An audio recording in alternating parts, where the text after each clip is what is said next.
Dear Mrs. Chair, dear parliamentarians in this great assembly, the financial economic crisis in the planet has major repercussions on our countries, on their economic activities, employment, and finally on stability itself. And also, the development of the global world suffers because of this situation, and the rhythm of recovery is much less strong than what we were looking forward to, and has led to a great deal of inequality. Millions of people are looking for employment, and this has led to risks on our transformation, something that we are not do not wish for. And therefore, the slow growth of a recovery will have a greater impact than what had been expected at the beginning. I am convinced that we share a common interest,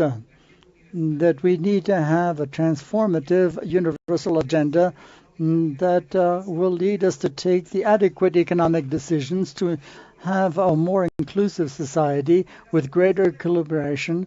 to include the visions of the peoples for the good of the planet, and to undertake at the same time a sustainable development model, emphasizing that the meetings of world leaders are privileged areas to make progress with these decisions, to reorganize the development model, and to orient the world towards a sustainable, non-exclusive growth and development, and to highlight the role that we, the parliamentarians, can play,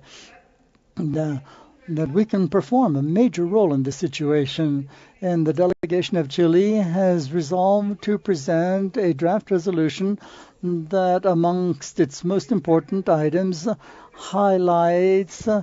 to express our commitment to financial stability, growth, development, and the labor force. Economic growth is a determining factor. When countries do not grow, is that there's nothing to share, and this means suffering and unemployment for our peoples. We declare our commitment to promote sustainable and equitable development, and to promote the establishment of a global alliance for development that, on the basis of the process from the Monterrey Consensus and the Doha negotiations and the final document of Rio plus 20, will enable us to advance for the Sustainable Development Agenda in line with what the Secretary General of the United Nations proposed. We urge all parliaments and governments to actively join in the analysis and reflection of systemic issues, considering the causes for economies to be unstable and the mechanisms of representation and relative power that developing countries have in those large spaces where decisions are made in order to introduce changes that allow moving towards a more inclusive, equitable, and just world. I would also refer in this reading, comments were made with respect to the problems that